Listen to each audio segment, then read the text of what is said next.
Chandrababu supreme red బుక్కే రాజ్యాంగం. రాష్ట్రంలో బరితెగించి వ్యవహరిస్తున్న సిఐడి, న్యాయస్థానం అంటే ఖాతరు సిఆర్‌పిసి 164 అంటే లెక్కే లేదు.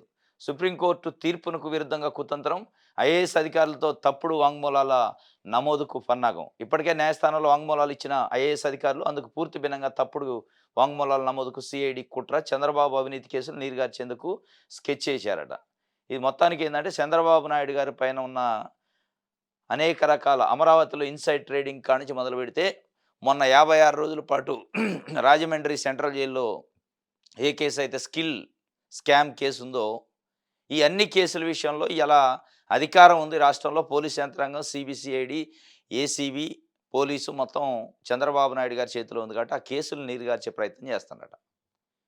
ఎట్లా అంటే సిఆర్‌పిసి 164 వాంగ్మూలం అని కోర్టులో ఇస్తారు. ఎవరైతే సాక్షులుగా గానీ, అక్యూజ్డ్‌గా గానీ ఎవరైతే ఉన్నారో అభియోగాలు, ఆరోపణలు లేదా సాక్షులుగా, విట్‌నెస్‌లుగా ఉన్నారో వాళ్ళతోని కోర్టులో తీసుకుంటారు 164 సిఆర్‌పిసి కింద. వాంగ్మూలం. అసలేంటి? కేసేంది? దీంట్లో మీకు తెలిసిన నిజాలేంది? ఏంటి అనేది. అది ఆల్రెడీ చాలామంది ఐఏఎస్‌లు కోర్టులల్లో ఇచ్చారు. మేజిస్ట్రేట్ ముందు.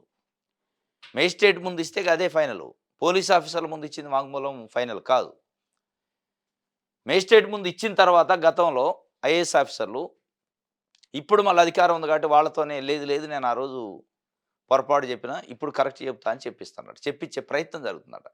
ఈ ప్రయత్నం అంతా ఏందంటే మొత్తం కేసుని నీరుగార్చి లేదు చంద్రబాబు నాయుడు గారికి ఎట్లాంటి మచ్చ లేదు, కడిగిన ముత్యం లెక్క బయటకు వచ్చిండని ఒక కృత్రిమమైన కడగటం చేస్తున్నారు. అది నిజంగా కడగటం కాదు.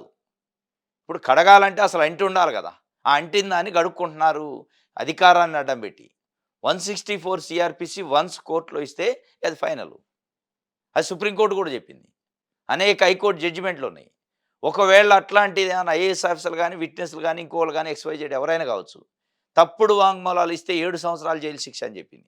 అయినప్పటికీ అధికారులను భయభ్రాంతులకు గురి చేస్తున్నా మరి ఏం చెప్తారో ప్రలోభాలేందో తెలవదు గానీ, ఒక ఐఏఎస్ ఆఫీసర్ అయితే మొన్న కోర్టు దాకా పోయి చాలా సేపు డిస్కషన్ బయట చేసి మళ్ళీ వచ్చేసినాడు. మళ్ళా తీసిపోవడానికి ప్రయత్నం చేస్తున్నాడు. అంటే ఆయన అక్కడ దానక పోయి కూడా సాహసం చేయలేక ఇదంతా నా మెడకు చుట్టుకుంటది. ఆల్రెడీ ఇచ్చిన దాన్ని మళ్ళా ఇస్తే సుప్రీంకోర్టు గైడ్‌లైన్స్ ప్రకారము మంచిది కాదు అని చెప్పి ఆయన ఆలోచించుకొని వెనక్కొచ్చిండాడు. బలవంతంగా తీసిపోతే. మళ్ళా బలవంతంగా తీసిపోవడానికి ఒక ప్రయత్నం చేస్తాడు. ఇది మొత్తానికైతే అందుకే చంద్రబాబు సుప్రీం ముఖ్యమంత్రి ఆయనే కాబట్టి ఇక దాంట్లో రాజ్యాంగం లేదు. సిఆర్‌పిసి ఎక్కడ అసలు రాజ్యాంగమే లేనప్పుడు రాజ్యాంగాన్ని అమలు చేస్తే నిజంగా మళ్ళా వాంగ్మూలం తీసుకోవద్దు. రాజ్యాంగమే లేనప్పుడు అందులో ఉన్న సిఆర్‌పిసి ఎక్కడ ఉంటదిగ.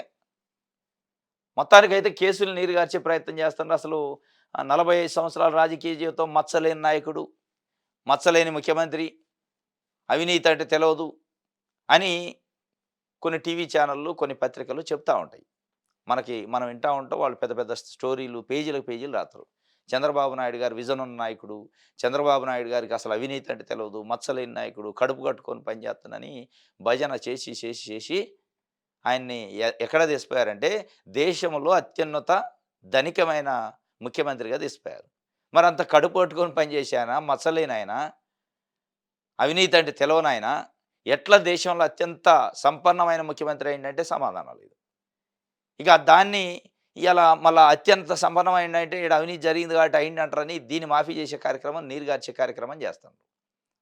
ఇది అలా ఏపీలో జరుగుతుంది. ఇటు ఏపీలో ఉన్న మీడియా గానీ, టీవీ ఛానల్ గానీ, పత్రికలు గానీ, ఈవెన్ జనసేన పార్టీ అధ్యక్షుడు నేను ఈ సమాజంలో మార్పు కోసమే రాజకీయ పార్టీ పెట్టినా, రాజకీయాలు చేసేది అందుకే అని ఆయన కూడా నోరు మెదిపే ప్రయత్నం చేయట్లే. ఆయన ఏం చేస్తాడంటే వాళ్ళ అన్నకి మంత్రి పదవి ఎట్ట ఇప్పియాలి, వాళ్ళ అన్న కొడుకు తీసిన సినిమా 'గేమ్ చేంజరా' ఏదో ఉంది కదా! ఆ 'గేమ్ చేంజర్‌కి' బెనిఫిట్ షోలు ఎట్టియ్యాలి, సినిమా వాళ్ళకి సంబంధించిన టికెట్ల ధరలు ఎట్లా పెంచాలి, ఇయి చేస్తాడాయన. ఈ మార్పు దాంట్లో చూపిత్తండాయన. ఇక టీవీ ఛానళ్ళు, ఈ ఏబిఎన్ ఇట్లాంటి ఈనాడైతే వాళ్ళు పుంకాలు పుంకాలు రాస్తున్నారు. కొత్త పలుకు పేరుతోని ఒకాయన, ఇంకొకాయన పాత పలుకు పేరుతోని ఇంకొకాయన రాసి చంద్రబాబు నాయుడు గారు మారాలి, ఇట్లయితే కుదరదు. ఆయన ఊరికే జనం గురించి ఆలోచిస్తే ఎట్లా? జగన్మోహన్ రెడ్డిని ఎప్పుడు లోపల పెడతారు? జగన్మోహన్ రెడ్డి సీసాలు పెట్టి అది బెరడా పెట్టి బంధించాలి కదా! బంధించకపోతే ఎట్లా? ఇది రాస్తాడు. ప్రజల గురించి రాయట్లే వాళ్ళు. జగన్మోహన్ రెడ్డి అట ఒక సీసాలు పెట్టి, బెరడా పెట్టి బంధించాలట. బంధిస్తే మనం అడ్డగోలుగా ఏది రాస్తే అది నమ్ముతారు కదా జనం.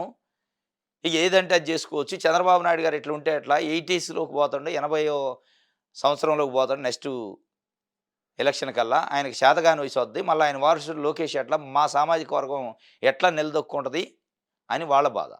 వాళ్ళు సామాజిక వర్గం కోసం, కులాల కోసం, పార్టీల కోసం పనిచేస్తున్నట్టుంది గానీ, ప్రజల కోసం వార్తలు రాస్తున్నట్లేదు. ఇది ఇయాల జరుగుతున్న పరిస్థితి. చంద్రబాబే సుప్రీమో. ఇగో అయినా లెక్క చేయక ఐఏఎస్ అధికారి చెరుకూరి శ్రీధర్‌ను కోర్టుకు తీసుకెళ్ళిన వైనం కోర్టు బయట కొద్దిసేపు హైడ్రామా నడిచిందట. ఎనిమిది తిరిగి వచ్చిండట. మళ్ళీ 8వ తేదీన న్యాయస్థానానికి తీసుకురావాలని సీఐడీ నిర్ణయం. అబద్ధపు వాంగ్మూలాలపై తీవ్ర పరిణామాలుంటాయని సుప్రీంకోర్టు. దాన్ని చూసి ఆయన భయపడి పాపం కోర్టు దాకా పోయి ఆడ తీవ్రమైన హైడ్రామా జరిగి ఎనక్కి తిరిగి వచ్చినాడు. ఇది నాకెందుకు చుడతార్రా నాయనమ్మ నా మెడకి. మీరు ఏడన్నా చావండి రాజకీయ నాయకులని పోతే మళ్ళా 8వ తారీఖు మళ్ళా బలవంతంగా ఎక్కించుకొని పోయి ఇప్పించే కార్యక్రమం చేస్తున్నాడు. చంద్రబాబు నాయుడు గారు నీతిపరుడు. అవినీతి అంటే ఆయనకు తెలదు. అసలు నోట్లో ఏలు పెడితే కూడా కొరకడని ఐఏఎస్ ఆఫీసర్‌లతోని చెప్పిత్తాను. ఈళ్ళు తప్పు చేసింది కాక వాళ్ళతోని తప్పు చెప్పిత్తారు పాపం. వాళ్ళు ఇండియన్ అడ్మినిస్ట్రేషన్ సర్వీసు. దేశంలో అత్యున్నత పెద్ద సర్వీస్ అది. వాళ్ళని మొత్తం ఆ మకిల, ఆ మట్టి, ఆ బురద అంతా అంటించే కార్యక్రమం చేస్తాను. చంద్రబాబు నాయుడు గారికి అంటిన బురద అంతా ఈళ్ళకి పూసి ఆయన్ని కడుగుతారు ఇప్పుడిగ. ఆయన్ని కడిగి కడిగిన ముత్యం లెక్క బయటకొచ్చిందంటరు. ఈళ్ళకి అంటుకుంటది. మళ్ళా దీన్నెవడు కడగాల? ఇది జరుగుతుంది.